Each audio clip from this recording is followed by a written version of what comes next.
They called her a criminal, a ghost, a legend no one could catch. But before Thandiwe became the most wanted woman in Korea, she was just a daughter who watched the system destroy her father. So she built her own justice. Silent, ruthless, unstoppable. Years ago in Milan, she met a stranger at a masked gala. No names, no pass, just one dangerous night where they hid behind masks and fell for each other anyway. By morning, she was gone. Weeks later, she saw him on TV. No mask this time. A detective. A man who believed in the same system that killed her father. So she disappeared and raised his child alone. For years, she stayed invisible until her daughter made one dangerous choice. She surrendered and revealed her identity to the man who had a gun pointed at her. "Freeze. Take off your mask," Take off your mask, he said. She did. And he wasn't ready for the face staring back at him. Because the ghosts he had been hunting were tied to a past he never escaped. He doesn't know it yet, but the girl standing in front of him is his daughter. Still, something inside him shifts. Now his hands are shaking, but the gun is still pointed at her. Behind him, his team is waiting. Arrest her? Or shoot? If he lets her go, he betrays everything he's sworn to protect. If he pulls the trigger, he destroys the only piece of himself he never knew existed. And somewhere in the shadows, the real ghost is watching. Thandiwe, furious, waiting to see which side he chooses. And the question is, when the truth finally comes out, will he choose justice or his own blood? Let me hear your thoughts in the comments. Thandiwe opened her eyes at exactly 12 minutes before 6 in the morning. She did not need an alarm clock. Her body had forgotten how to sleep peacefully many years ago. Some people wake up slowly, stretching and yawning like cats in the sun. Thandiwe woke up like a soldier. Her eyes snapped, open. Her ears listened for sounds that did not belong. Her mind counted the ways to leave the room if trouble came knocking. She lay still for a few seconds, just listening. The apartment was quiet. The city outside was beginning to wake up. She could hear the distant sound of a truck making deliveries somewhere down the street. Everything was normal. Everything was safe. She sat up and swung her legs over the side of the bed. Her bedroom was simple. A bed with clean white sheets, a wooden dresser that her grandmother gave her when she was 20 years old. 3 books stacked on the small table beside her bed. Nothing fancy. Nothing that screamed, "Look at me. I am important." Thandiwe learned a long time ago that the most dangerous thing you can do is look like exactly what you are. She walked to the bathroom and turned on the light. The mirror showed her a 38-year-old woman with smooth, dark skin that still caught light beautifully. Her mother used to say she had cheekbones that could cut butter. Thandiwe never quite understood what that meant, but she liked the way it sounded. There was a small scar near her left eyebrow from a job in Macau that went very wrong when she was 25. She touched it sometimes without thinking. She brushed her teeth, washed her face, put on lotion. Normal things, human things. If you saw her right now, you would never guess that this woman standing in front of a drugstore mirror in her pajamas was the most wanted criminal in Korean history. You would think she was a regular person getting ready for a regular day. And maybe that is the strangest part of all. Thandiwe walked to the kitchen and started making coffee. Black, no sugar. She stopped putting sugar in her coffee years ago. She stopped sweetening most things, actually. Life had taught her that sweet things do not last, so why get used to them? She stood at the counter, taking turns to scroll through 3 different phones while her toast cooked. Each phone was a different life. One for the textile company that everyone thought she ran. One for her grandmother in South Africa. One for the work that nobody talked about out loud. The toast popped up. She spread butter on it and took a bite while reading messages. A normal morning. A normal routine. Except nothing about Thandiwe's life had been normal since she was 17 years old. She heard footsteps behind her. Slow, shuffling, not quite awake yet. Nari appeared in the kitchen doorway looking like she had lost a fight with her pillow. Her hair was wrapped in a silk scarf. She was wearing an oversized university sweatshirt that went down past her knees. Her eyes were barely open. Nari said. Good morning to you too, Thandiwe replied. Nari shuffled past her mother and reached for the coffee pot like it was a life raft, and she was drowning. She poured herself a cup and took a long sip before attempting human speech again.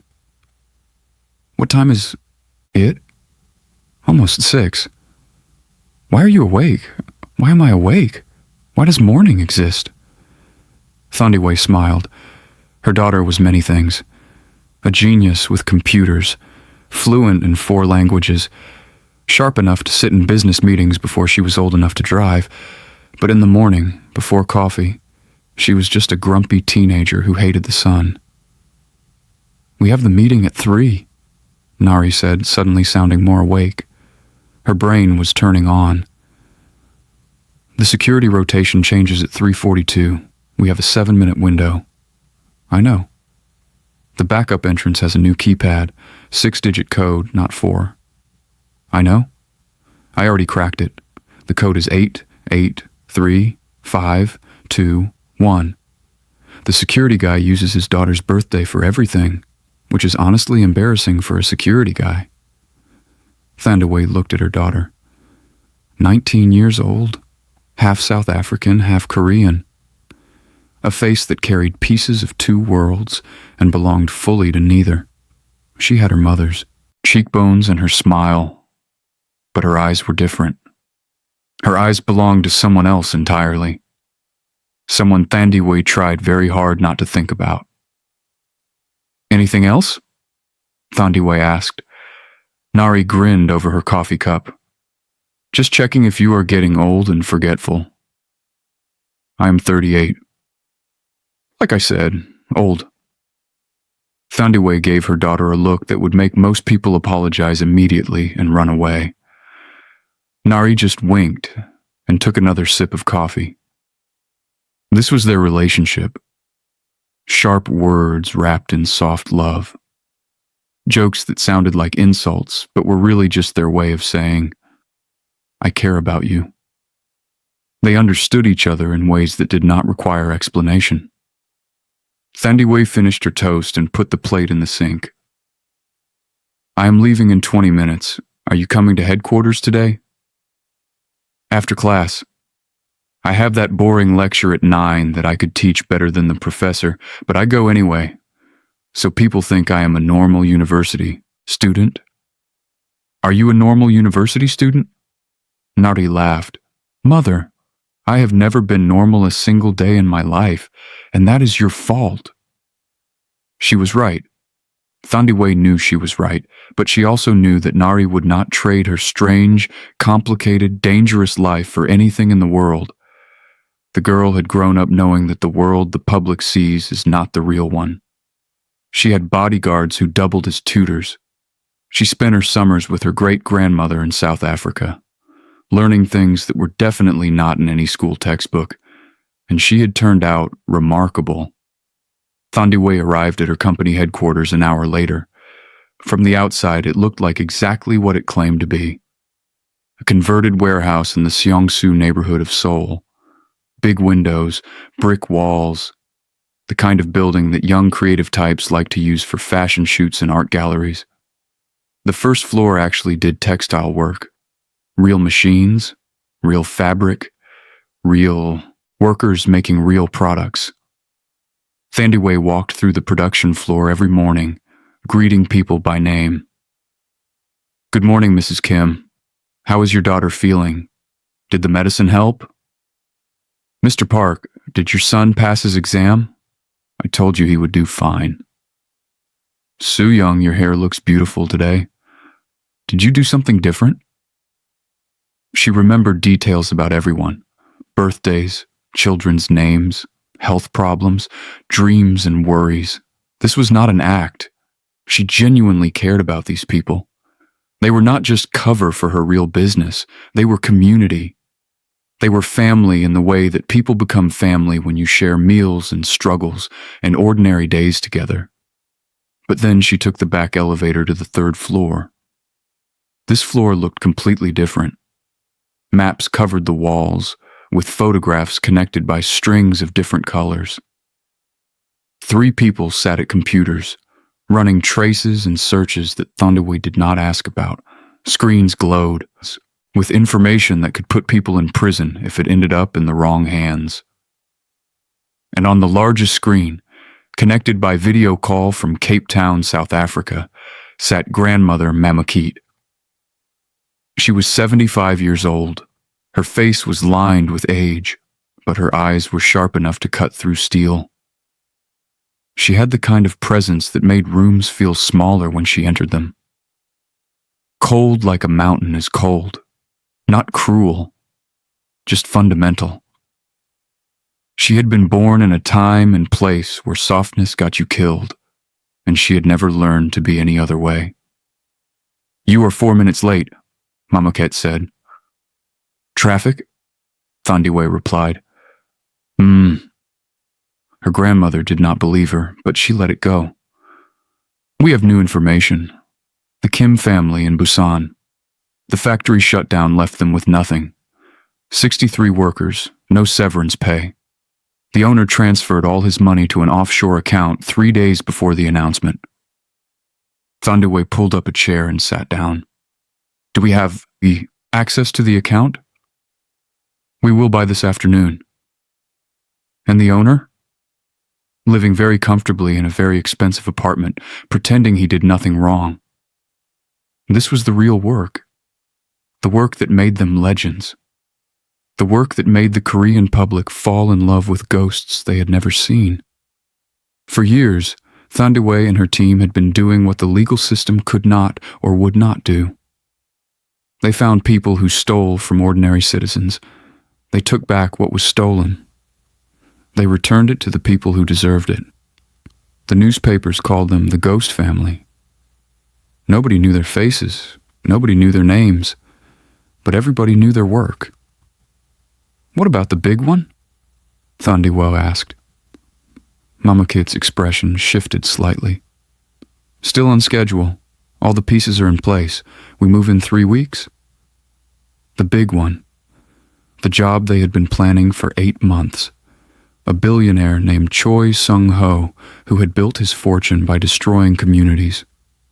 Factories closed. Pensions stolen. Thousands of families left with nothing while he smiled on magazine covers and gave speeches about giving back. He was going to learn what giving back really meant. Thandiwe looked at a photograph pinned to the wall. Choi Sung-ho's face, smiling that politician smile, looking like a man who had never suffered a single consequence in his entire life. "You are next," she said quietly. Across the city, in a different building entirely, Nari sat in the back row of a university lecture hall and tried very hard to look like she was paying attention. She was not paying attention. The professor was explaining concepts she had learned when she was 15.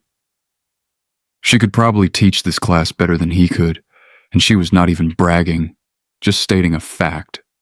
But she came anyway because it gave her cover, because it let her feel for a few hours each week like a normal 19-year-old university student with normal problems and a normal life. She did not have a normal life.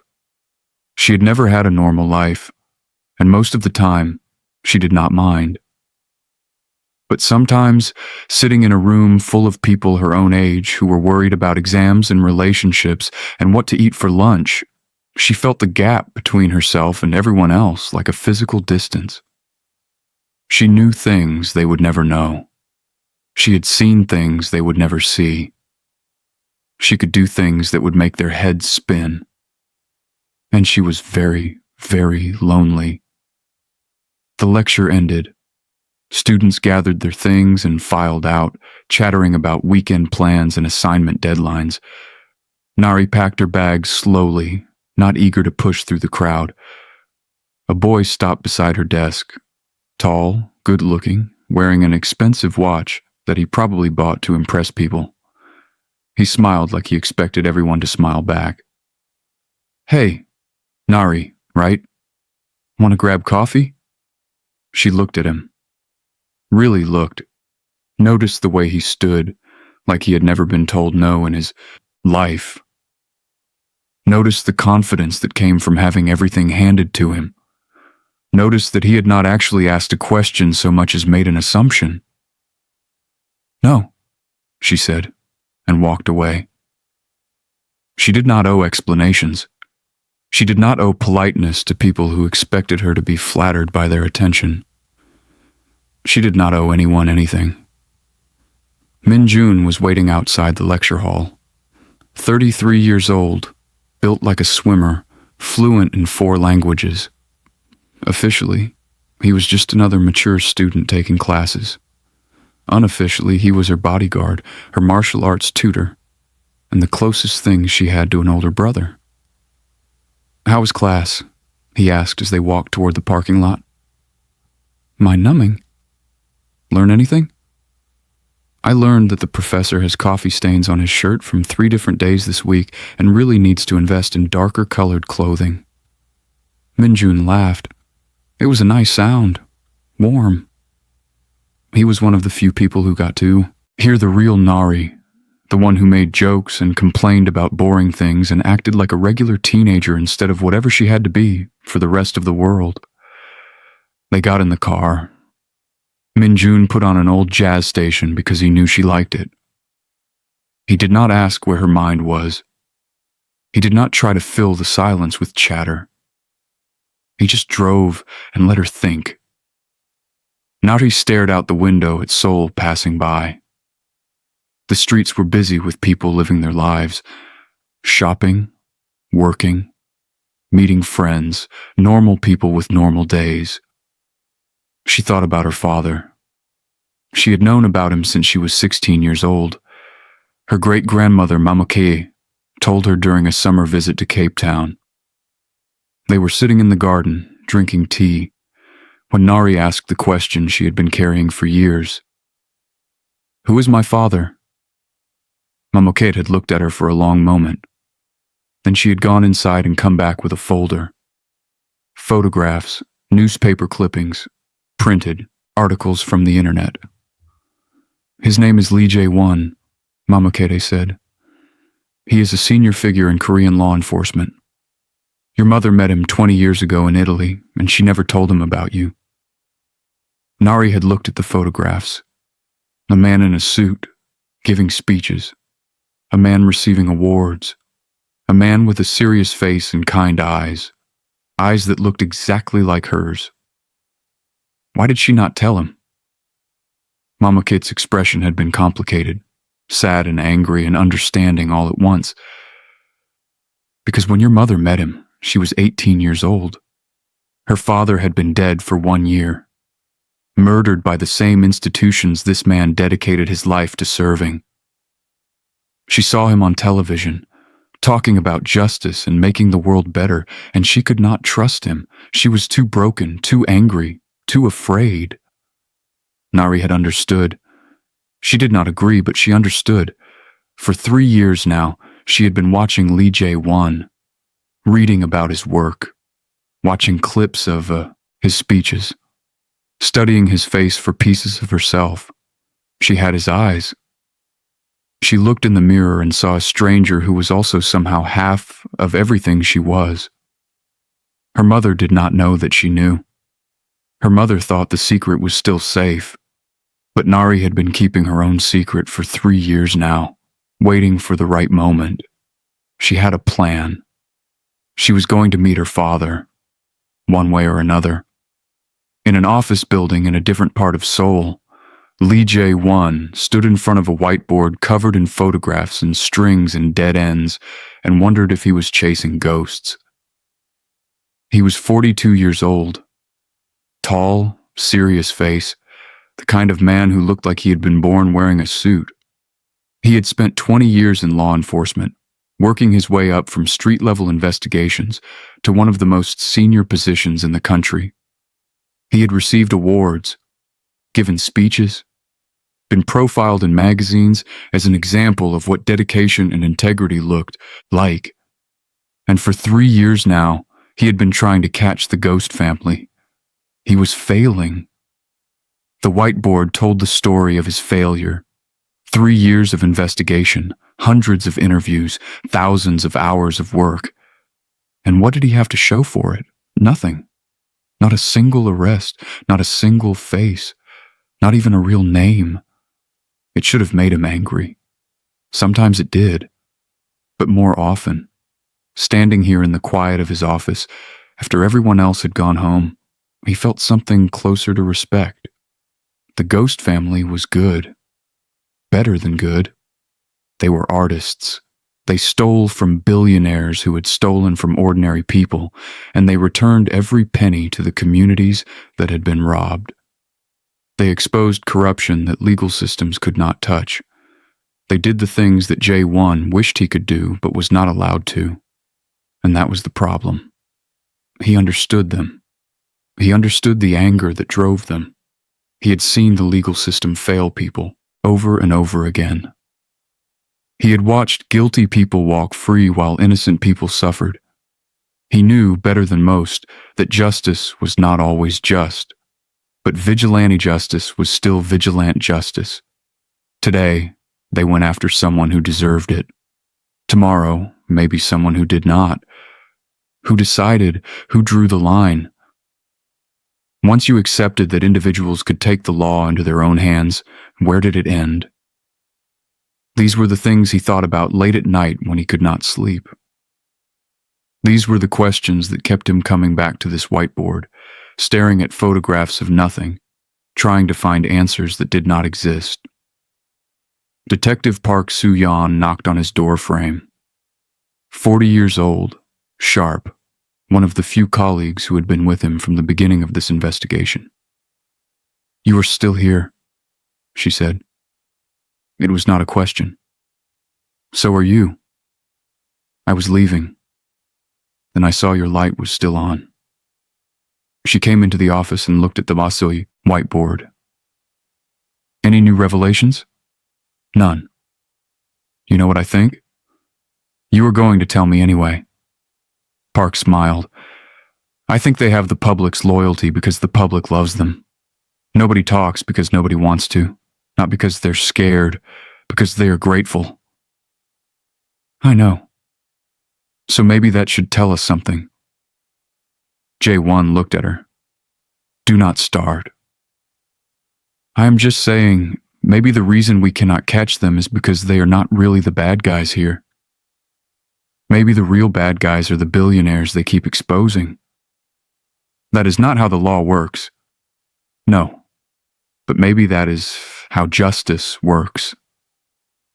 She left before he could respond, which was probably for the best, because he did not have a good response.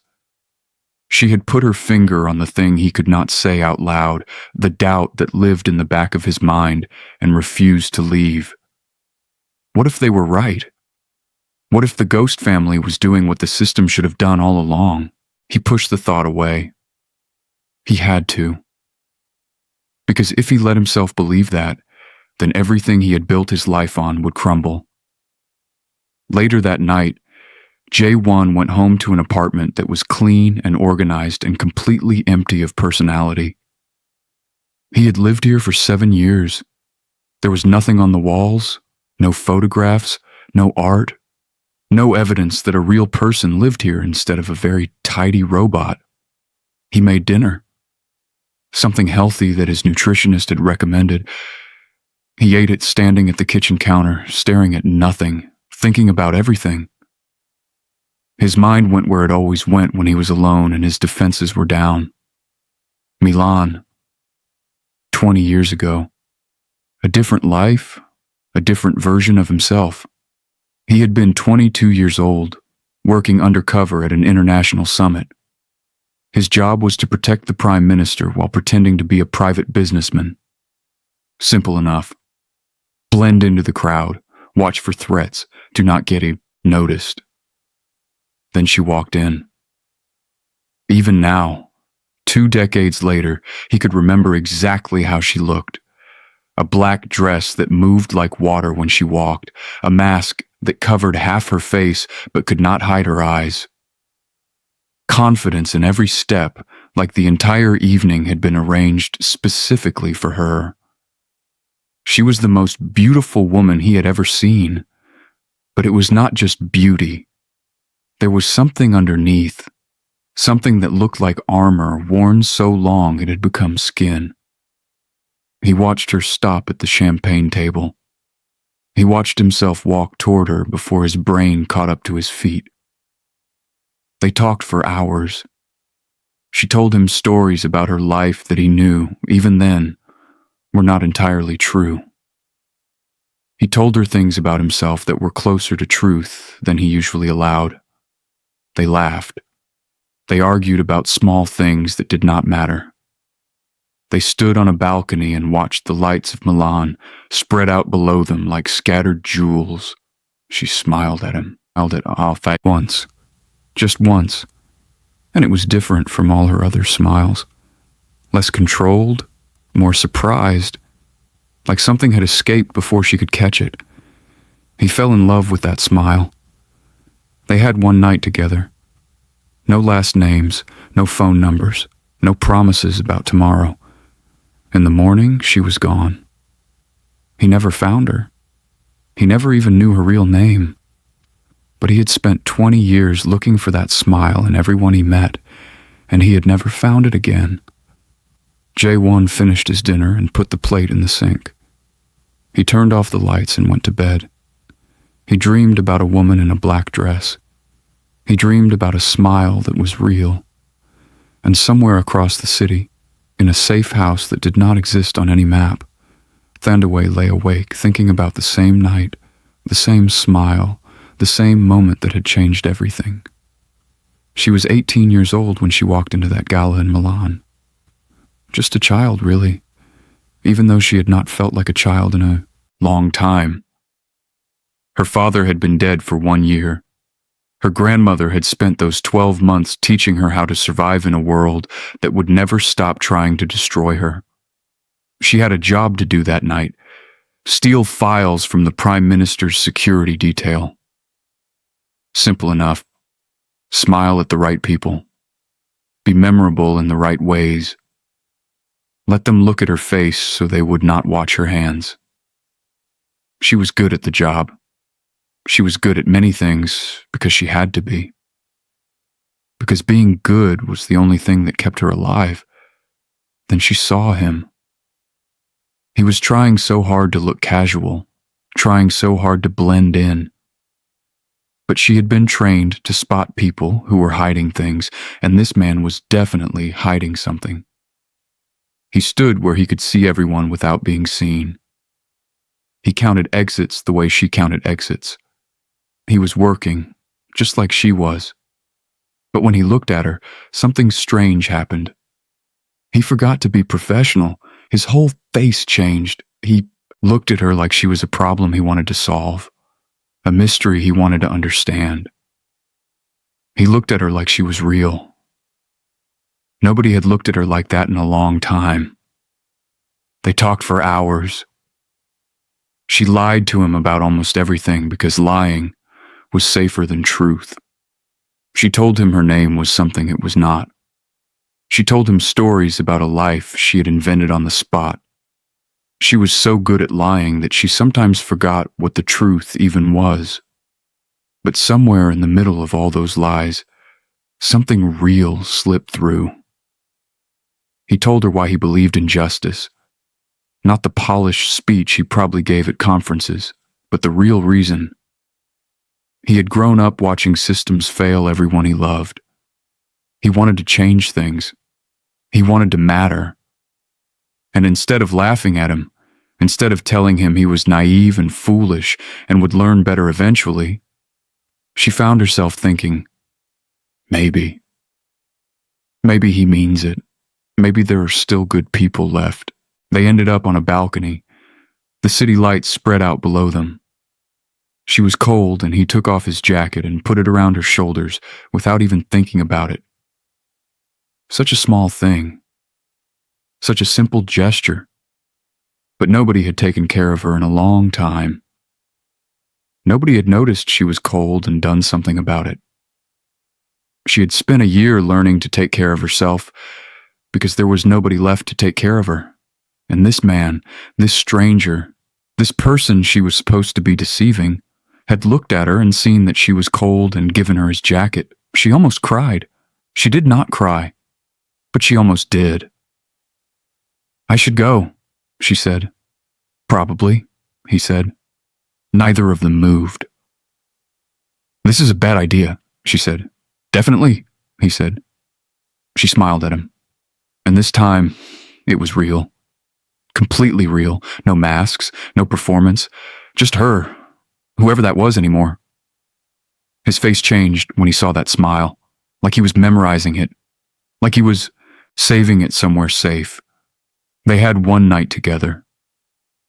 She let herself pretend, just for a few hours, that she was a normal girl having a normal romance with a normal boy.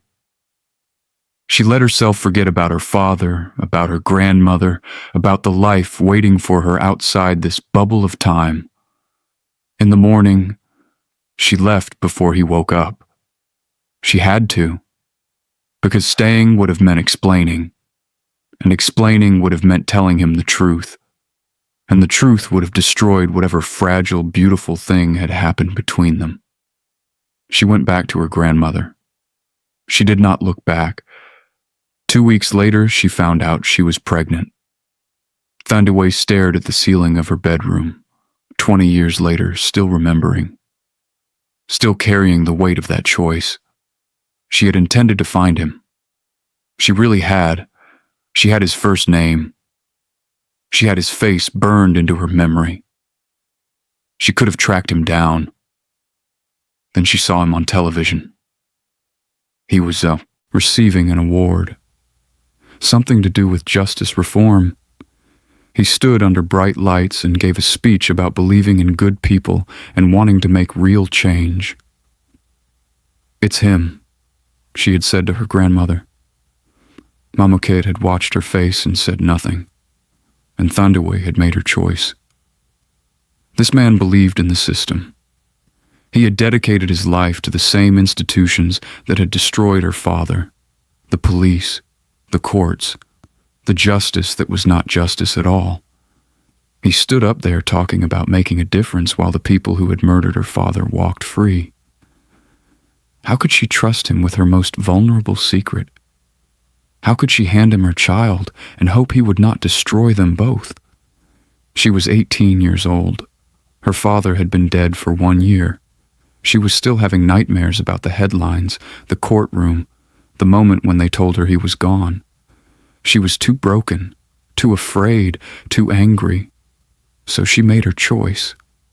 She would raise this child alone, with her grandmother, without him. She never looked for him. She never told him. She tried to forget his eyes. 20 years later, she was still trying. 24 years ago, in a small apartment in Seoul, a 14-year-old girl named Thandiwe walked home from school with her backpack heavy on her shoulders. She was thinking about the math test she had taken that day. She was pretty sure she got all the answers right, but there was one question near the end that made her pause. Something about trains leaving stations at different times. She hated those questions. In real life, who cared what time the trains met? Just take the next one. Her father was waiting at the door when she got home. Officer Themba Ndlovu was a tall man with kind eyes and a laugh that could fill an entire building. He was originally from South Africa, but he had lived in Korea for many years, working as a police officer. He was the kind of father who helped with homework even when he did not understand the homework. The kind who made silly jokes at dinner until Thandiwe laughed so hard milk came out of her nose. The kind who checked under her bed for monsters even though she was way too old for that, just because it made her feel safe. "How was school, my girl?" he asked. "Boring. We had another train question on the math test." "Did you get it right?" "Probably. I just guessed and made the numbers work." He laughed, that big, warm laugh that made everything feel okay. "That is my daughter, making the numbers work." They went inside. The apartment was small but clean. Photographs of Thandiwe's mother hung on almost every wall. She had died when Thandiwe was 6 years old. Cancer. Thandiwe barely remembered her face anymore, just feelings. Warmth. A soft voice singing songs in Korean. The smell of something sweet baking in the kitchen. Her father kept those photographs everywhere so Thandiwe would never forget. "I made dinner," he said. "Your favorite?" "Jjajangmyeon? Would I make anything else on test day?" She hugged him. Just quickly because she was 14 and too cool for long hugs. But she hugged him, and he hugged her back, and for that moment everything in the world was exactly right. She did not know that in 3 years everything would fall apart. Her father was a good man. Everyone said so. But more than that, he was an honest man. In a system full of people who looked the other way, who took money to ignore crimes, who protected powerful people instead of regular citizens, Themba Ndlovu refused to play along. He turned down bribes. He reported corruption. He arrested people that other officers said were untouchable. Thandiwe was proud of him. She bragged about him at school. "My father is a hero," she told her classmates. "He is going to clean up the whole police department." She did not understand, not then, that good men in corrupt systems become targets. 3 years passed. Thandiwe was 17 years old when they came for her father. She was sleeping when it happened. Deep, peaceful sleep, dreaming about something she would not remember later. Men entered their apartment in the middle of the night. Professionals. Quiet. They planted evidence in places her father would never think to check. Documents that did not belong to him. Money that was not his. Photographs that told a story that had never happened. By morning, everything had changed. Thandiwe woke up to loud knocking on the door. Police officers arresting her father. He was still in his pajamas. He looked confused, then angry, then scared. "There has been a mistake," he kept saying. "This is a mistake. I did not do any of this." They took him anyway. The headlines came next. Corrupt cop exposed. Officer Themba accused of bribery. Police officer took money from criminals for years. Thandiwe stared at the newspaper, reading the words over and over, again like they might change if she looked hard enough. This was wrong. This was all wrong. Her father would never take bribes. Her father was the one who reported bribes. Her father was the most honest person she had ever known. But the evidence was overwhelming, planted perfectly, designed to be impossible to explain away. She went to school because she did not know what else to do. Her hands shook the entire bus ride. Her chest felt hollow, like someone had scooped out everything inside her and left only empty space. The whispers started the moment she walked through the front doors. "That is her, the corrupt cop's daughter." "Do you think she knew what he was doing?" "Probably helped him. She always acted like she was better than everyone." Thandiwe kept walking, one foot in front of the other. Just get to class. Just get through the day. Just breathe. A group of girls blocked her path. 3 of them. Girls who used to smile at her in the hallways. Girls who used to invite her to birthday parties and study groups. "Your father is a criminal," one of them said. Not asking, stating. like it was a fact everyone knew. Thandiwe opened her mouth to defend him, to say it was lies, all lies. Her father would never do those things, but the words would not come. Her throat closed up. Her eyes burned. She turned and walked away. Behind her, she heard laughter. The trial was a nightmare. Thandiwe went every day. She sat in the gallery and watched her father stand before judges who had already made up their minds. The evidence was too perfect, too complete. Every time his lawyer tried to argue, there was another document, another witness, another piece of the puzzle that made him look guilty. "I am innocent," her father said over and over again. "Look at my record. Look at my life. Would a corrupt man refuse every bribe he was ever offered?" Nobody listened. The chief of police attended the sentencing hearing. He sat in the front row wearing an expensive suit, looking satisfied. At one point, he turned around and looked directly at Thandiwe. He smiled. In that moment, something inside her died. The soft part, the trusting part, the part that believed the world was fair and good people were rewarded and justice actually meant something. That part turned to stone and never came back. Her father was sentenced to 20 years in prison. 3 months later, Thandiwe was alone in their apartment when the television interrupted regular programming. Breaking news. Officer Thandiwe, convicted earlier this year of corruption charges, has been found dead in his cell. Authorities are ruling it a suicide. The remote control fell from her hand. She did not remember screaming, but the neighbors told her later that they heard her from 3 floors away. They pounded on the door, called her name, threatened to break it down. She screamed until her throat was raw. She screamed until her body ran out of sound and she was left curled on the floor, shaking, making noise but producing nothing. Her father was dead. Her father was dead. And she knew, deep in her bones, that it was not suicide. Thandiwe would never give up. He would have fought for appeal. He would have spent every day of those 20 years trying to clear his name. He believed in truth. He believed in her. They killed him. The same people who framed him killed him and called it suicide because dead men cannot tell their side of the story. Thandiwe was 17 years old and completely alone in the world. 3 days later, a car arrived. A woman stepped out, tall, elegant, cold in the way that mountains are cold, not mean, just fundamental. She wore black from head to toe. Her face showed no emotion at all. "Get in the car, child." Thandiwe stood in the doorway of her destroyed life. "Who are you?" "I am your grandmother, Mama Keat, your father's mother." She paused. He and I had disagreements. I told him his honesty would get him killed. He did not listen.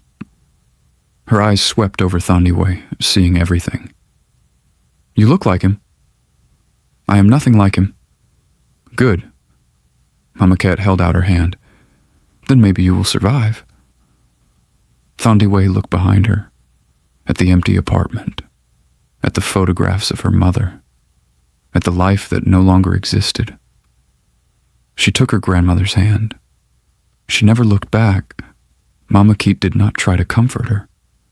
She did not offer soft words or warm hugs or promises that everything would be okay.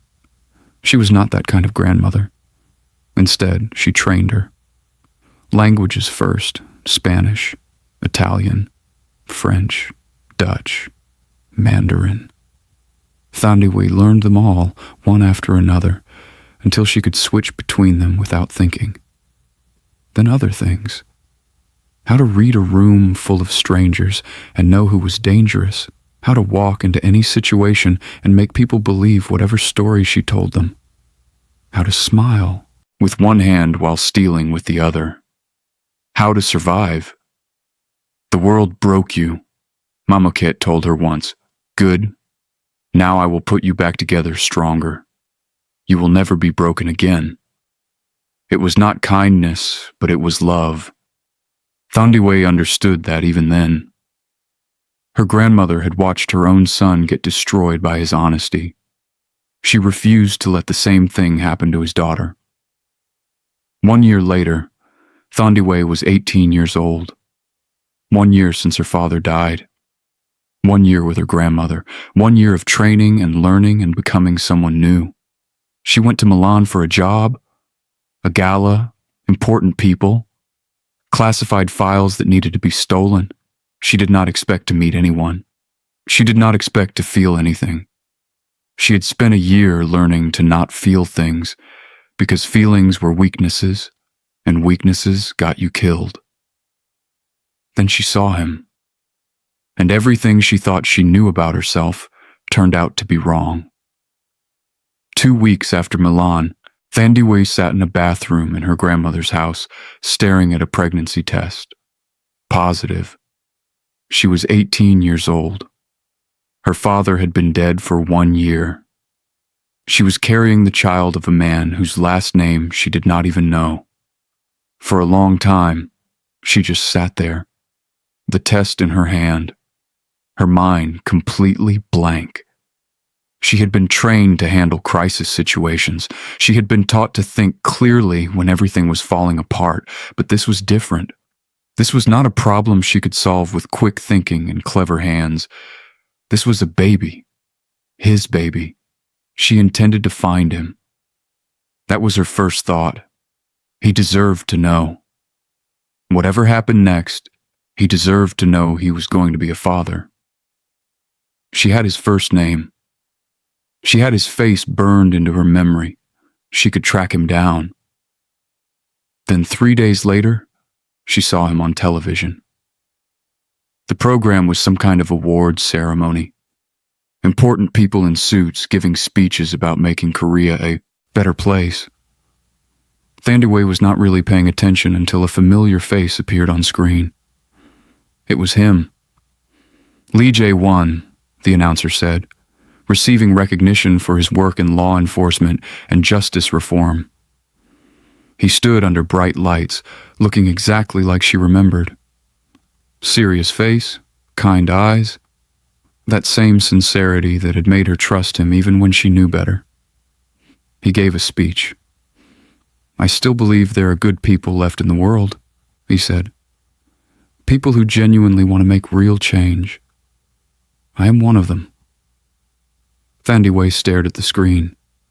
Law enforcement, justice reform, the same system, the same institutions, the same machine that had destroyed her father, murdered him, called it suicide, and let his killers walk free. This man believed in that system, had dedicated his life to it, stood on television praising it while Thandiwe was still having nightmares about the courtroom and the headlines and the chief of police smiling at her. "It's him," she said quietly. Her grandmother was sitting nearby, watching. She said nothing. "The father," Thandiwe clarified. "That man, he is the father." Still, Mamoket said nothing. She just watched her granddaughter's face, waiting to see what would happen next. Thandiwe watched the television until the ceremony ended and the screen moved on to other news. Her mind was racing. 1,000 thoughts, none of them landing. "You could find him," Mamoket finally said. "You have resources now, a name, a face, a public career. It would take hours." "I know. Will you?" The question hung in the air. Thandiwe thought about her father, standing in that courtroom, begging to be believed, the chief of police smiling at her, the announcement on television. Suicide, they said. Suicide. This man, this Lee Jae-won, believed in the system that did all of that. He gave speeches about justice while injustice, walked around in expensive suits, and slept peacefully at night. Maybe he was sincere. Maybe he really believed what he was saying, but sincerity inside a corrupt system meant nothing. Good intentions inside rotten institutions changed nothing. Her father was sincere. Her father had good intentions. Her father was dead. No, Thandiwe said. I will not find him. The child deserves a father. The child will have me. And you. That is enough. Mamukit studied her for a long moment. Whatever she saw in Thandiwe's face, she accepted. Then we raise this baby strong. We raise her smart. We raise her knowing what the world really looks like. Thandiwe nodded. Her hand moved to her stomach without her thinking about it. There was nothing to feel yet. Just flatness. Just possibility. She will never be weak, Thandiwe said. She will never be broken. She will never trust the wrong people. She will be like you? Yes, she will be like me. Nari was born 7 months later. A tiny, perfect, screaming miracle. Half South African, half Korean. Her mother's cheekbones. Her father's eyes. Thandiwe held her daughter for the first time and felt something crack open inside her chest, something she thought had died the day her father did. Love. Real love. The kind that makes you terrified and brave at the same time. I will protect you, she whispered to the baby. I will never let anyone hurt you. I will never let anyone break you. I promise. It was the first promise she had made since her father died. She intended to keep it. 19 years passed. Thandiwe built her empire in the shadows. The textile company that was not just a textile company. The network of people who owed her favors. The ghost family that the whole country talked about but nobody could find.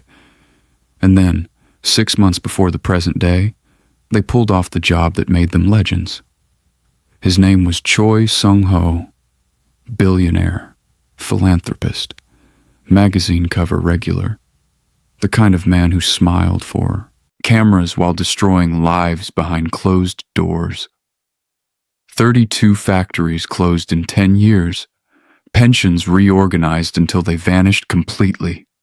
Communities that depended on those jobs left with nothing, no severance, no warning, no recourse. Thousands of families watching their savings disappear while Choi Sung-ho added another zero to his bank account. He stole in ways the law could not touch. Contracts with loopholes. Lawyers who knew how to make theft look legal. Friends in high places who made sure investigations went nowhere. Thandiwe had been watching him for 8 months, learning his patterns, mapping his security, finding the cracks in his perfect armor. The night of the job, everything went exactly according to plan. Digital team accessed his servers, downloaded evidence of every crime, every bribe, every stolen pension. Ground team extracted cash from his private safe. Not all of it. Just exactly what he had stolen from the communities he gutted. Poetic. Distribution team delivered the money directly to the families who had lost everything. Envelopes of cash handed over with a simple message. This belongs to you. By morning, Choi Sung-ho was in handcuffs, and the whole country was talking about ghosts. The news coverage was everywhere. Every channel, every website, every conversation in every coffee shop across Korea. Thandiwe watched from a safe house in Incheon, flipping through channels with the remote. Each station showed the same images. Choi Sung-ho in handcuffs, looking confused and angry. Police cars with flashing lights. Reporters standing outside his fancy office building, talking very fast and very seriously. Then the other images. The ones that made Thandiwe's chest feel warm. Families opening envelopes filled with money. An old woman crying and hugging her grandson. A father staring at cash in his hands like he could not believe it was real. A little girl asking her mother why everyone was so happy, and the mother saying, "Someone gave us back what was stolen, baby. Someone remembered us." The reporters did not know what to make of it. They called it vigilante justice, criminal activity, theft, technically, even if the money was stolen in the first place. But the public knew exactly what to make of it. Social media exploded. Hashtags trended for days. People shared stories about their own experiences with powerful people who took and never faced consequences. They called the unknown thieves heroes, angels, ghosts who cared more about regular people than the entire government ever had. Someone came up with the name Ghost Family, and it stuck like glue. Thandiwe turned off the television.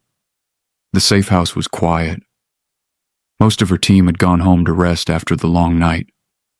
Only the essential people remained, monitoring communications and making sure no trails led back to them. She walked up to the roof. The city spread out below her, lights twinkling against the dark sky. Seoul never really slept. There was always movement, always life, always someone going somewhere. Thandiwe liked watching it from high places. It reminded her that the world was bigger than her problems. She heard footsteps behind her, light, familiar. Nari appeared at her side, still wearing the dark clothes from the operation. Her daughter looked tired but satisfied. The kind of tired that comes from doing something hard and doing it well. "We did it," Nari said. "We did. Those families. Did you see their faces?" "I saw. That little girl asking why everyone was happy."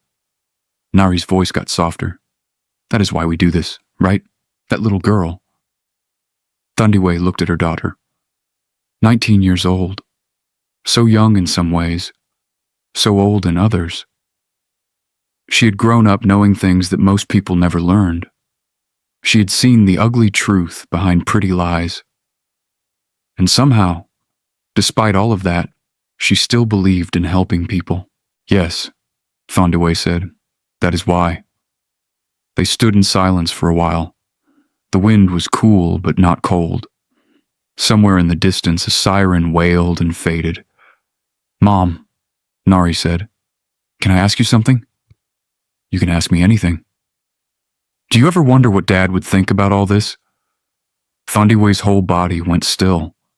She did not turn her head. She did not change her expression, but inside, everything clenched tight like a fist. "What do you mean?" "I mean, he is a law enforcement person. He gives speeches about justice and following rules.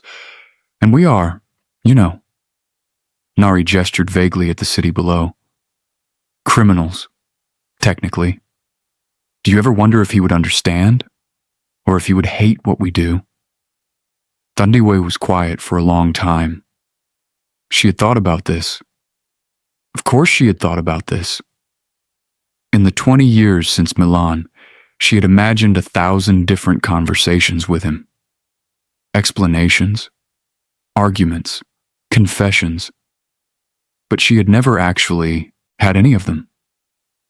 "I do not know what he would think," she finally said. "I never knew him well enough to guess." "But you knew him a little bit. That night. One night is not enough to know someone." "Maybe not." Nari paused. "But it was enough to make me." Thandiwe finally looked at her daughter. Nari was staring out at the city, her profile sharp against the glow of distant lights. She looked so much like her father in moments like this. The same serious expression.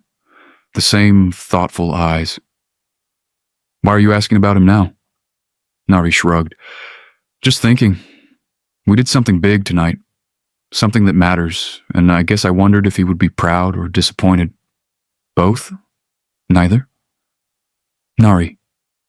I know. You do not like talking about him. I'm just curious." Thandiwe wanted to say something, wanted to explain, but the words would not come. How do you explain 20 years of silence? How do you justify keeping a father from his child? She had her reasons, good reasons. But standing here now, looking at her daughter's face, those reasons felt thin and far away. "Get some sleep," she said instead.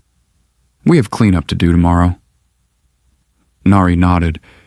She did not push. She never pushed. She just accepted whatever pieces her mother was willing to give and kept the rest of her questions to herself. But as she walked back toward the stairs, she made a decision. She was done waiting for answers that would never come. She was going to find her father herself. 3 months passed. The ghost family became more famous with each passing week. More jobs, more corrupt businessmen exposed, more stolen money returned to the people who deserved it. The news covered every operation. The public cheered every success. The police investigated every case and found nothing. Lee Jae-won stood in front of his whiteboard, staring at photographs that told him nothing, and wondered if he was losing his mind. 3 years. 3 years of chasing shadows. And now, in the past 3 months, the ghost family had become bolder than ever. Bigger targets, bigger operations, bigger headlines. They were taunting him. He was sure of it. Every job felt like a message. Catch us if you can. You cannot. He could not. Detective Park appeared in his doorway. Another one. Manufacturing company in Daegu. Owner was embezzling from employee pensions. Ghost family hid his private accounts last night. Money already distributed to the workers. Jae-won did not turn around. Any leads? None. Same as always. They are too good. Nobody's too good. These people are. She left. Jae-won continued staring at the whiteboard. Somewhere in this mess of photographs and strings and dead ends was the answer. Somewhere was the thread that would unravel everything. He just had to find it. His phone buzzed. A message from one of his field agents. We have intel on their next target. Warehouse in Mapo District. Tonight. Jae-won grabbed his jacket. Maybe tonight would be different. The warehouse was dark and quiet when Thandiwe's team arrived. This was supposed to be a simple job. Another corrupt businessman with offshore accounts full of stolen money. Get in, access the computers, transfer the funds, get out. They had done it 100 times before. But something felt different tonight. Thandiwe could not explain it. Just a prickling at the back of her neck, a sense that something was not right. Everyone in position? She said into her earpiece. Confirmations came back one by one. Digital team ready, ground team ready, extraction ready. Nary, status? In the van. All systems green, security cameras on loop, communications jammed. We are invisible. Good. Stay in the van until I give the signal. Yes, Mother. Something in Nari's voice made Thandiwe pause. Too calm, too agreeable. Nari was never this agreeable. Nari, I mean it. Stay in the van. I heard you the first time. The job went smoothly, almost too smoothly. Within 30 minutes they had everything they needed. Evidence downloaded, funds transferred, time to go. All teams pull back. We are done here. One by one, her people confirmed and disappeared into the night. Thandiwe made her way toward the exit, keeping to the shadows, moving silent and fast. Nari, we are coming out. Start the engine. No response. Nari? Nothing. Thandiwe's blood went cold. She ran toward the extraction point, abandoning stealth for speed. The van was where they had left it, engine off, doors closed, empty. No, no, no, no. Where is she?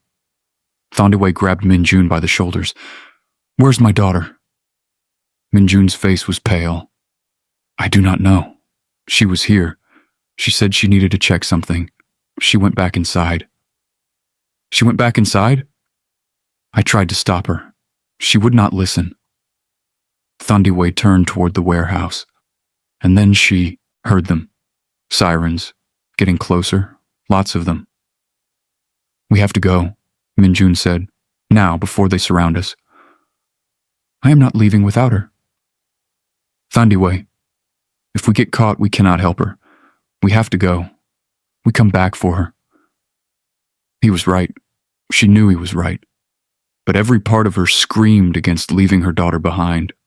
her baby, her whole world. The sirens were very close now, blue and red lights flickering in the distance. "I'm sorry," Minjun said, and he pulled her toward the backup vehicle. They drove away into the night, and behind them, in the warehouse, Nari stood perfectly still and waited to be found. She had planned this for months, every detail, every timing, every possible outcome. Her mother would be furious, her grandmother would be disappointed. But Nari was tired of waiting, tired of secrets, tired of loving a father she had never met. She heard them coming, boots on concrete, flashlights cutting through the darkness, professional voices calling out positions and clearing rooms. She did not run. She did not hide. She stood in the center of the warehouse floor, hands visible at her sides, wearing black from head to toe, a mask covering everything below her eyes. The flashlight found her. "Contact! We have contact!" More lights, more voices. They surrounded her in seconds, weapons drawn, forming a circle with her at the center, and then he walked through the circle. Lee Jae-won, her father, 42 years old, tall, serious face, kind eyes. He looked exactly like the photographs she had studied for 3 years, exactly like the man in the news clips she had watched over and over again. Exactly like the stranger whose eyes she saw every time she looked in the mirror. He approached her carefully, weapon raised, every line of his body tense and controlled. "Do not move," he said. "I am not moving. Get on your knees." "No." He seemed surprised. Most people probably did whatever he said. Most people were probably scared. Nari was not scared. She was exactly where she wanted to be. "I said, get on your knees." And I said, "No. But before you make me, I want you to see my face." Something shifted in the room. The other officers exchanged glances. This was not how these things usually went. "Freeze," Jae-won said. He stepped closer, close enough that she could see his face clearly, close enough to count the lines around his eyes and the gray hairs at his temples. "Take off your mask." Nari reached up slowly. No sudden movements, nothing that could be mistaken for a threat. She pulled off the mask. Jae-won looked at her face and stopped breathing. He did not know her. He had never seen her before in his life. But something about her face was familiar in a way he could not explain. Korean features, something South African in her cheekbones, eyes that were brown and serious and looked exactly like his own eyes, looked in photographs. He stared at her. She stared at him. "Daddy," she said. The word hung in the air like smoke. Nobody moved, nobody spoke. The whole warehouse seemed to hold its breath. "What did you say?" His voice was barely a whisper. "You heard me." "That is not possible. I do not have a daughter." "Yes, you do. You just did not know about me." Nari kept her voice calm, steady. "My mother's name is Thandiwe, South African. You met her 20 years ago in Milan, the gala, the champagne tower, one night." His weapon lowered. He did not seem to notice. "She found out she was pregnant 2 weeks later. She saw you on television giving a speech about justice and good people, and she decided that a man who believed in the system that destroyed her father could not be trusted with her secret." "I do not understand." Her father was a police officer, honest, good.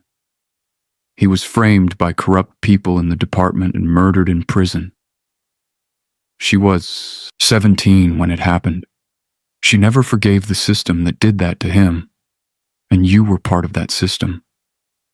Jae-won's face had gone pale. He looked like a man watching his whole world rearrange itself into a new and terrifying shape.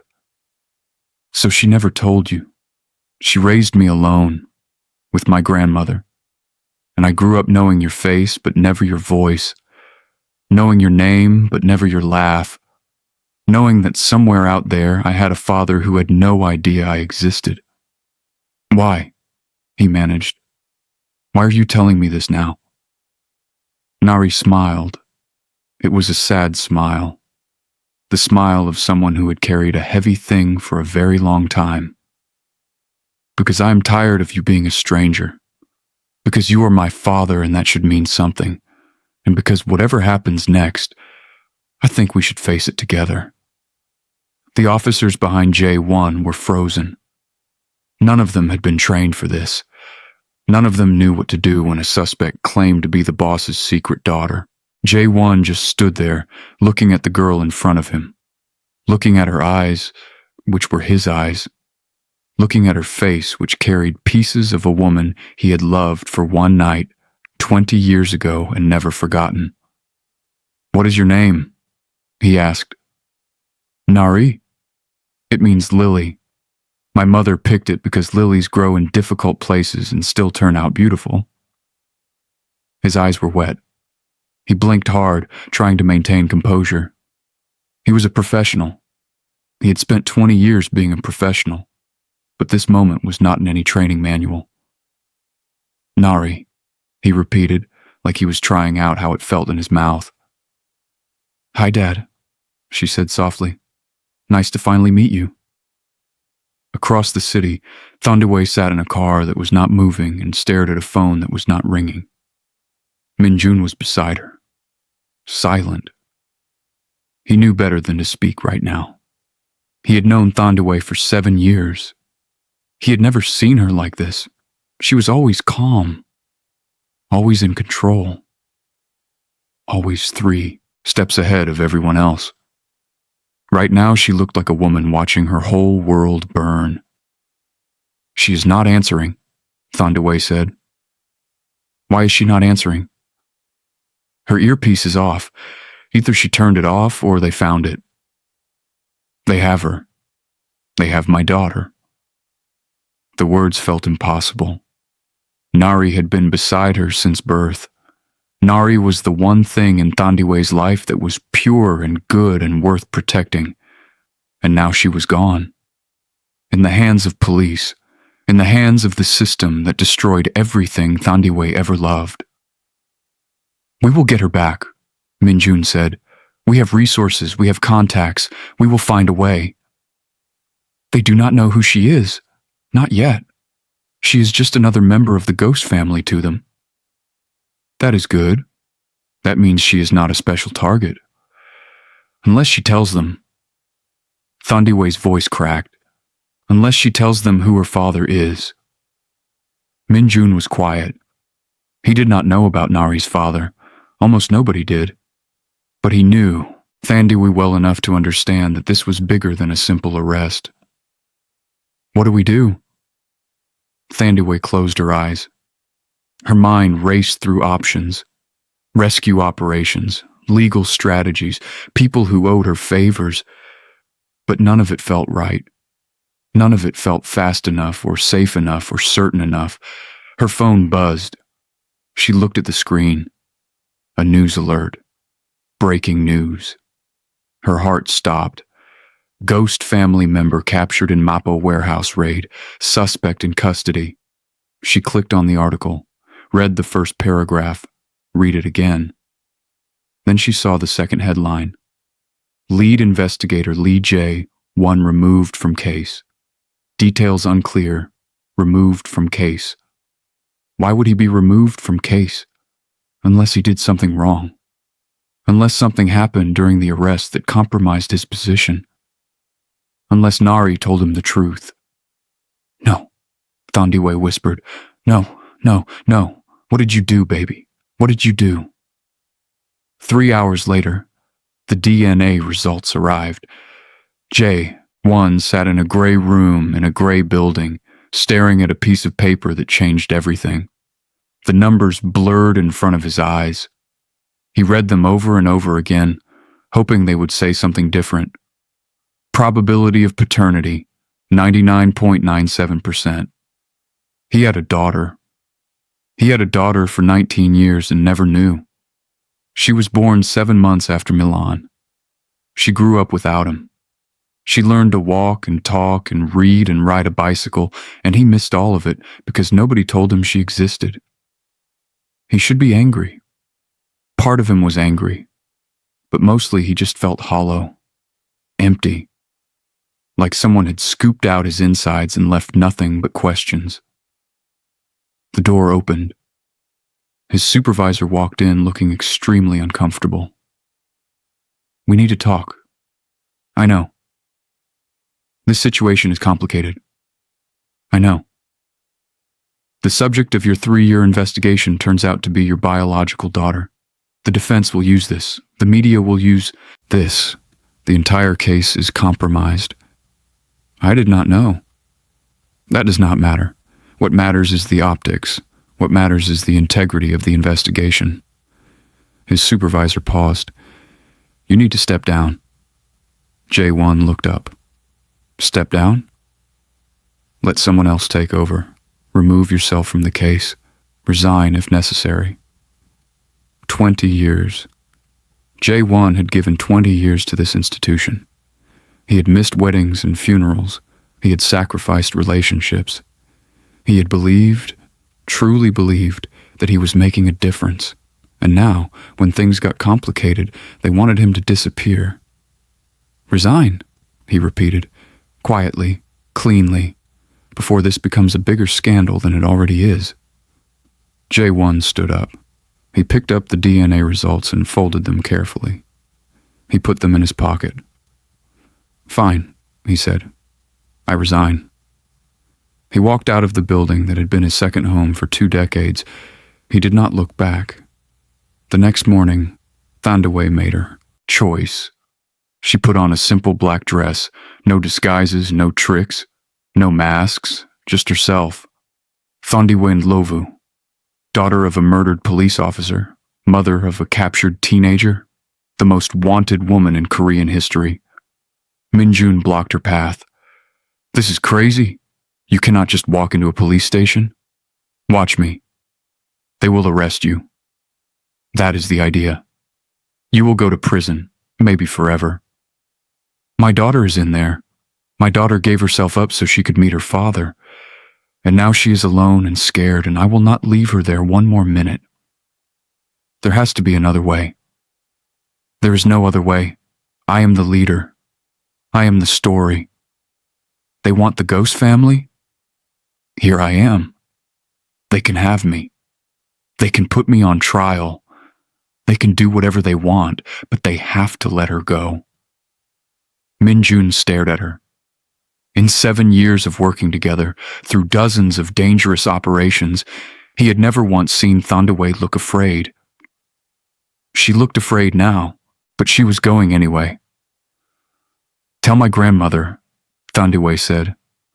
"Tell her I am sorry. Tell her I know this is not what she trained me for.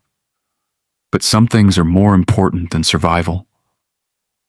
She walked past him and out the door. At 9:47 in the morning, Thandiwe walked through the front doors of the main police station in Seoul. Every camera in the country was pointed at that building because of the arrest the night before. Every reporter was waiting for new information. They got it. A woman in a black dress walked straight up to the front desk. She stood tall. She did not hide her face. She looked the officer in the eye and spoke clearly. "My name is Thandiwe Ndlovu. I am the leader of the ghost family. I am turning myself in, and I want to see my daughter." The officer stared at her. The reporters outside went crazy, and somewhere in the building, in a holding cell on the 3rd floor, Nari heard the commotion and started to cry. Her mother came for her. Her mother always came for her. That night, Jae-won could not sleep. He lay in his empty apartment, staring at his empty ceiling, thinking about a woman he met 20 years ago in Milan, thinking about a daughter he never knew existed, thinking about everything he thought he understood about justice and right and wrong. The television was on, volume low, news coverage playing on a loop. The same images over and over again. Thandiwe walking into the police station, reporters shouting questions, the public divided, some calling her a criminal, others calling her a hero. His phone buzzed, a message from an old colleague who still believed in him. They are going to use your daughter. Trade her to smooth over diplomatic problems with Japan. Political bargaining chip. It is disgusting. Jae-won sat up. He read the message again. And again. They were going to trade Nari, his daughter. The child he just learned existed. They were going to use her like a playing card in some political game. Something cracked inside him. For 20 years, he told himself the system was imperfect, but worthy. Corruption was an aberration, not the norm. Good people working within flawed institutions could create change, but this was not imperfection. This was rot. This was the very thing he had spent his career fighting against, and it was coming from inside the house. He got dressed. He made a phone call. He asked questions he probably should not ask. And then he drove across the city to a location he definitely should not know about. A warehouse between identities, invisible to official surveillance. Thandiwe was there, extracted from custody hours ago by her people, sitting in a room full of maps and computers, looking exhausted and furious and beautiful. She looked up when he walked in. 20 years since Milan. 20 years since one night that changed everything. And here they were, finally face to face with their façon, daughter's life hanging in the balance. You came, she said. They want to trade Nari to Japan. Use her as a political bargaining chip. Thandiwe's expression went cold. They cannot do that. They can. They are. He paused. Unless someone stops them. And you think I can help? I think you are the only one who can. She studied him, looking for the angle, the trick, the trap. She had spent 20 years trusting no one from his world. 20 years believing that anyone connected to the system was either corrupt or foolish. But she did not find any tricks in his face. Just exhaustion. Just desperation. Just a father trying to save his daughter. Why should I trust you? She asked. Because I just gave up everything I ever built. Because the institution I served for 20 years just showed me its true face. And because our daughter is in danger and I cannot save her alone. Our daughter. The words hung in the air. Thandiwe was quiet for a long moment. Then she nodded slowly. Sit down. There are things you need to know. Things I should have told you 20 years ago. He sat. She told him everything. Her father. The frame. The planted evidence. The trial that was never meant to be fair. The announcement on television. Suicide, they called it. Suicide? She told him about her grandmother. About the training. About becoming someone new because the old version of herself was too broken to survive. She told him about Milan, about seeing his face on television 2 weeks later and deciding she could not trust him, about raising Nari alone, about watching their daughter grow up with questions she could not answer. And then she told him the thing that stopped his heart completely. My father did not commit suicide. Jae-won stared at her. What? They staged it. The same people who framed him. They staged the suicide to close the case permanently. Dead men do not appeal. Dead men do not give interviews. You are saying he was murdered. I am saying he is alive. The words did not make sense. He heard them, but they did not compute. That is impossible. There was a body. There was an investigation. There was a cover-up, a very good one. It took me 15 years to find the first thread. 5 more years to confirm it. Her voice dropped. My father is alive. He is being held somewhere in Korea. And the last heist, the one where Nari got caught, that was never about money. What was it about? Getting close enough to access their systems. We needed locations, communication networks, proof that the conspiracy is still active. She paused.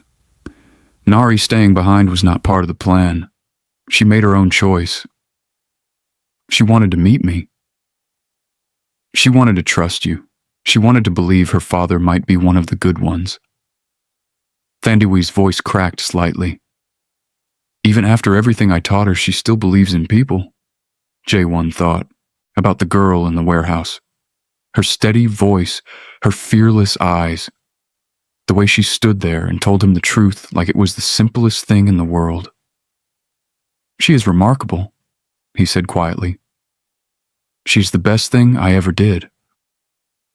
Thandiwe stood up. And right now she needs both of us, so I'm asking you one more time. Are you in? Or are you out? He stood up too. 20 years of believing in a system that just betrayed him. 20 years of chasing justice through institutions that were rotten at the core. 20 years of looking for a woman he never stopped thinking about. He looked at Thandiwe, at her fierce eyes and her tired face and her unbreakable spine. I am in, he said. She nodded. Something shifted between them. Not trust, not yet, but the beginning of something that might become trust if they survived long enough. Good, because we have a lot of work to do. The next few days changed everything. Once Themba was free, the truth could not be hidden anymore. For 21 years, he had been locked away because he knew too much. Because he was honest when everyone around him was corrupt. Because he refused to play the game that powerful people wanted him to play. Now he could finally tell his story. Thandiwe arranged everything.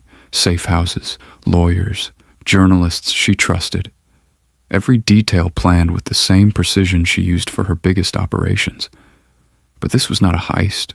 This was justice. Real justice. The kind her father had believed in before the system broke him.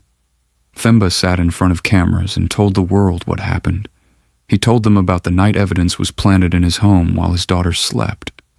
He told them about the trial that was decided before it began. He told them about the prison cell where guards came one night and injected him with something that made him sleep, and when he woke up, he was in a different place entirely.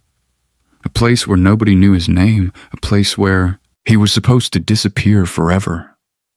He told them about the chief of police, the man who smiled at his daughter in the courtroom, the man who ordered everything, the man who had been living comfortably for 21 years while Themba rotted in a secret prison. The story spread like fire. Every news channel, every website, every conversation in every home across Korea. People could not stop talking about it. The honest cop who was framed, the daughter who became a legend, the corrupt network that had been hiding in plain sight for 2 decades, and the evidence Thandiwe had gathered over the years. All those files and documents and recordings now made sense in a new way. Every piece of the puzzle connected. Every thread led back to the same people, the same corruption, the same rot at the center of the system. The arrests started 3 days later. The former chief of police was first. They found him at his compound outside Busan, trying to destroy documents. 2. Late. Thandiwe's team had already copied everything months ago. He came out in handcuffs, looking old and small, and nothing like the powerful man who had smiled at a 17-year-old girl in a courtroom. Thandiwe watched the footage on television. She watched the man who destroyed her family get put in the back of a police car. She watched his face, looking for something. Fear, regret, understanding.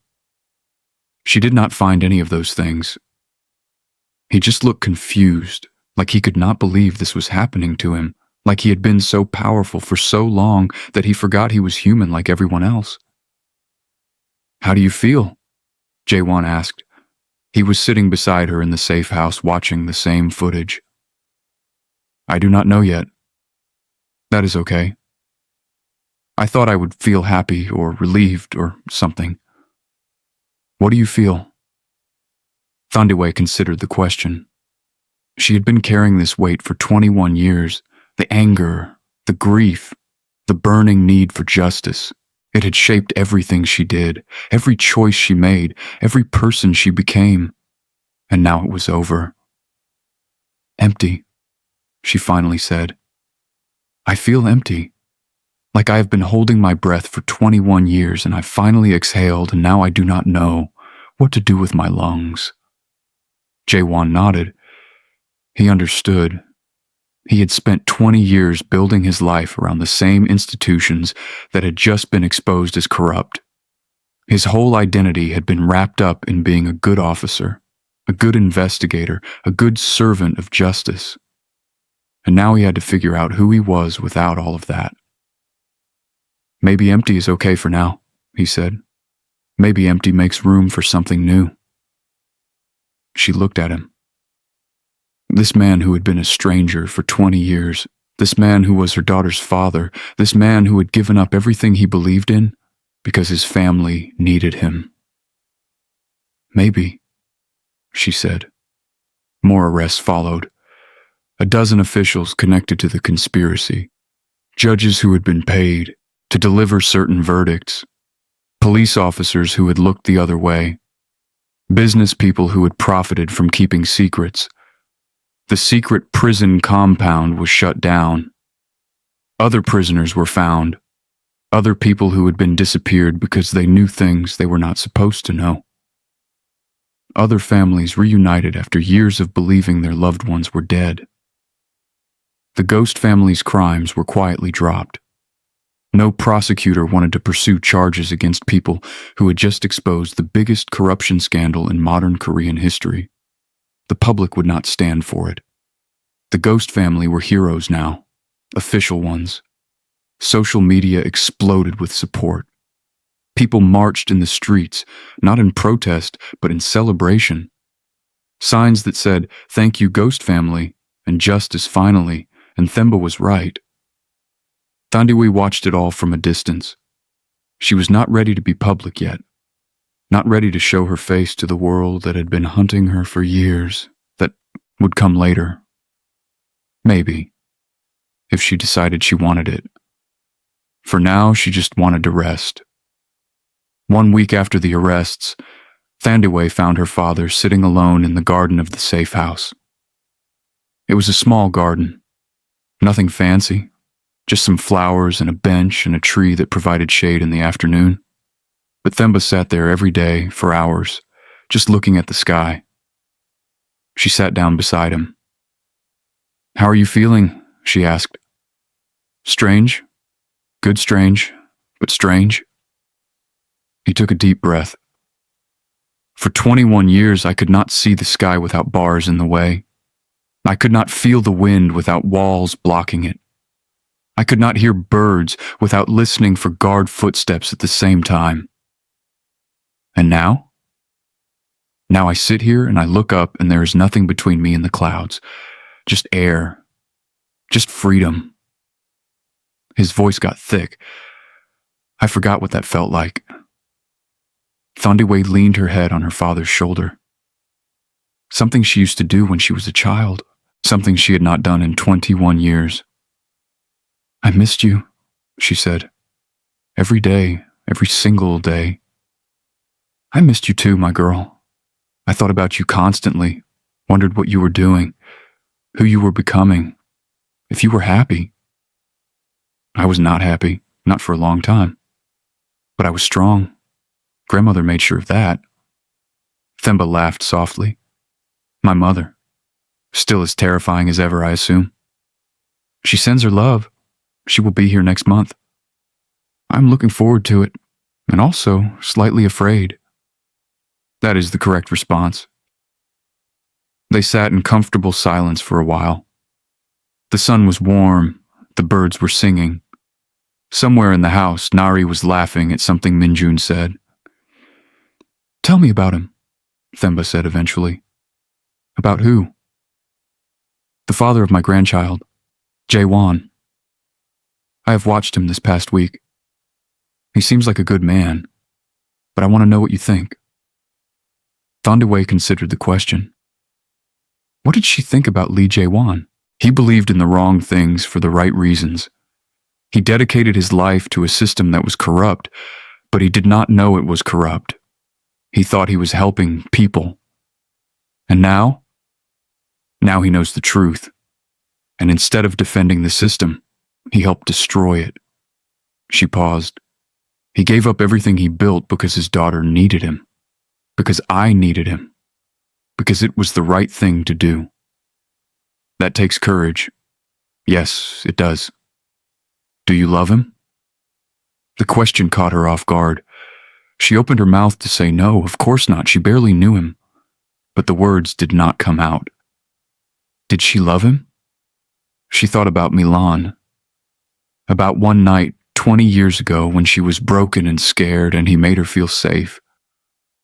About the smile she gave him that was real, when nothing else in her life was real.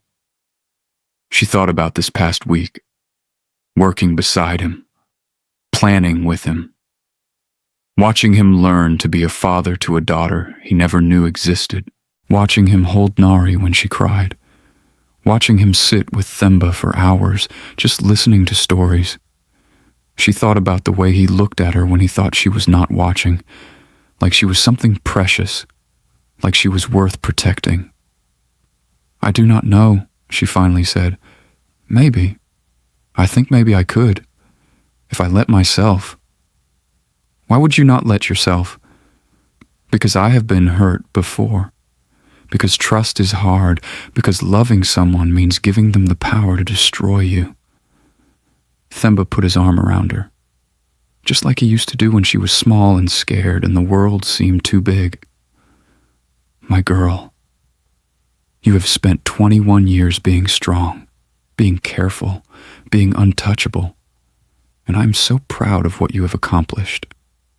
He squeezed her shoulder. But being strong does not mean being alone. Being careful does not mean being closed. You are allowed to let someone in. What if it goes wrong? What if it goes right? She did not have an answer for that. That night, Thandiwe found Jae-won on the roof of the safe house. He was looking at the city lights, souls spread out below them like a blanket of stars, beautiful and chaotic and alive. She stood beside him, close enough that their shoulders almost touched. You said to ask you again when it was over, he said without looking at her. When Nari was safe and your father was home. I remember. Is it over? She thought about it. The arrests were still happening. The trials would take months. The full truth might take years to come out. But the big parts were done. The people who hurt her family were facing consequences. Her father was free. Her daughter was safe. Yes, she said. I think it is over. He turned to face her. In the dim light from the city below, his face looked softer than usual. Less serious. More vulnerable. Then I'm asking. Who are you? Not the ghost, not the legend, not the criminal or the mother or the daughter. Just you. Who is Thandiwe? Nobody had asked her that question in a very long time. Maybe nobody had ever asked her that question. She had spent so long being things for other people, strong for her daughter, dangerous for her enemies, untouchable for her own protection. Who was she underneath all of that? I do not know, she admitted. I have been hiding for so long that I forgot what I was hiding. Then maybe we can figure it out together. Why would you want to do that? Because 20 years ago, I met a woman who smiled at me once, and that smile was the realest thing I had ever seen. And I have been looking for that real thing ever since. He reached out and took her hand. I think maybe I found it. Her heart was beating very fast. This was dangerous. This was the kind of thing she had trained herself to avoid. Letting someone close, letting someone see her. But she was tired of being safe, tired of being alone, tired of building walls that kept everyone out, including the people who might actually matter. "I'm scared," she said quietly. "Me too. I do not know how to do this, relationships, trust, any of it. Neither do I. Not really. I spent 20 years married to my job. I do not have a lot of practice at being a person." She almost laughed. "We are both disasters. Complete disasters, but maybe we can be disasters together." She looked at him, at his honest eyes and his nervous smile and his hand holding hers like something precious. "Ask me again in a year," she said. "A year? I need time to figure out who I am, to learn how to let someone in, to practice being a person instead of a ghost. And in a year? In a year, I will give you a real answer." He nodded. He understood. After 20 years of waiting without knowing what he was waiting for, one more year did not seem so long. "I will keep asking," he said. "I know. That is why I might eventually say yes." 3 months later, the family gathered for dinner. It was a house outside Seoul that officially did not exist. No address, no records, just a place where impossible people could be together without the world watching. Mama Ket flew in from Cape Town. She was 75 years old and as sharp and terrifying as ever. She walked into the house like she owned it, inspected every room, and declared that the furniture was acceptable, but the curtains were a disgrace. Themba was nervous about seeing his mother. They had not spoken in over 20 years. Their last conversation, before everything happened, had been an argument. She told him his honesty would get him killed. He told her he would rather die honest than live corrupt. They had both been right, but when Mamoket saw her son standing in the living room, something in her face changed. The coldness melted. Just for a moment, just long enough for her to cross the room and put her arms around him. "You stubborn boy," she said into his shoulder. "You impossible, stubborn, wonderful boy. I learned it from you, Mother." "I know. That is the problem." They held each other for a long time. 21 years of silence, 21 years of grief, 21 years of a mother believing her son was dead. Nari watched from the doorway. Her great-grandmother, who had trained her mother. Her grandfather, who had been lost and found again. Her mother, standing with tears in her eyes. Her father, looking awkward but happy to be there. Minjun was in the kitchen, pretending to check on the food but really giving the family privacy. "This is weird," Nari said to him.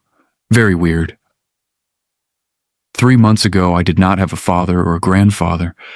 Now I have both, plus a great-grandmother who scares me. She scares everyone? She taught me how to pick locks when I was 12. That explains a lot." Nari grinned. "It really does." Dinner was loud and chaotic and wonderful. 5 people who had been strangers or separated or lost, now sitting around a table like a real family. Mama Kate criticized the food. Themba told stories about his imprisonment that were somehow funny instead of tragic. Nari and Jae-won argued about something technical that nobody else understood. Thandiwe just sat and watched, a small smile on her face. After dinner, after Mamokete had retired to her room and Themba had fallen asleep in the most comfortable chair, after Nari and Minjun had disappeared to do whatever young people did with computers, Thandiwe and Jae-won found themselves alone on the porch.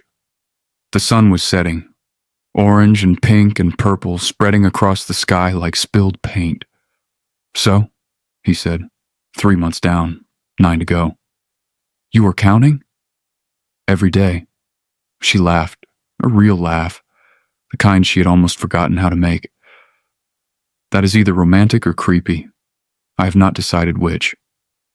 I am hoping for romantic. The jury is still out." They sat in comfortable silence, watching the colors change as the sun sank lower.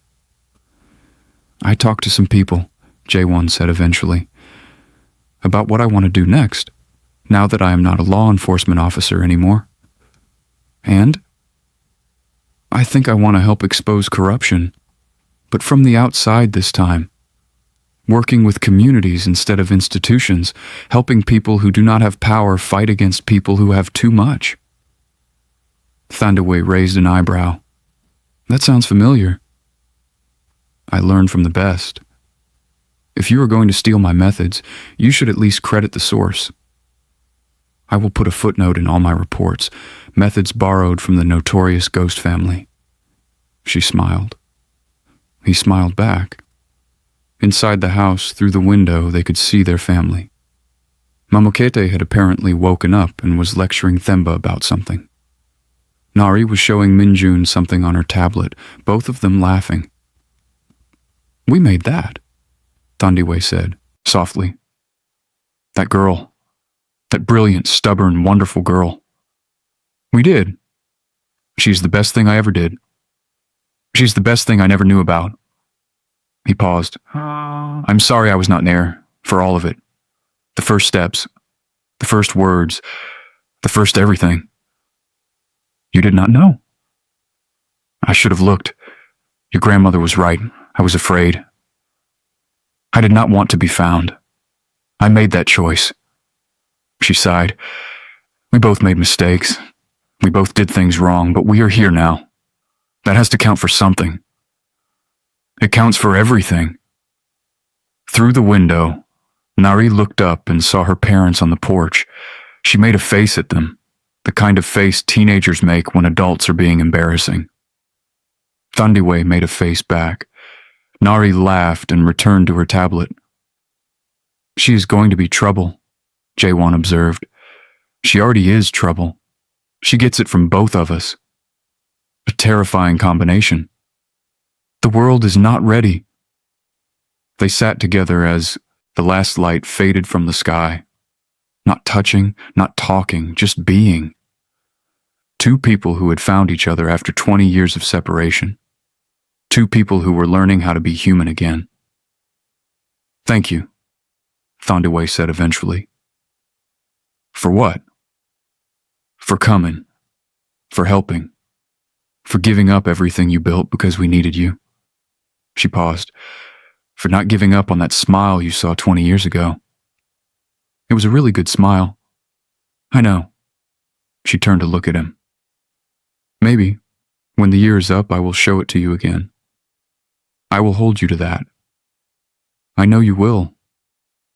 Inside, Mamukate was calling everyone back to the table for dessert. Something about a cake she had brought from Cape Town that would change their lives forever. Nobody argued with her. Nobody ever argued with her. Thandiwe stood up. Jae-won stood beside her. "Ready to go back in?" he asked. "Ready." "Ready to be a family?" "As ready as I will ever be." They walked back inside, together. The door closed behind them.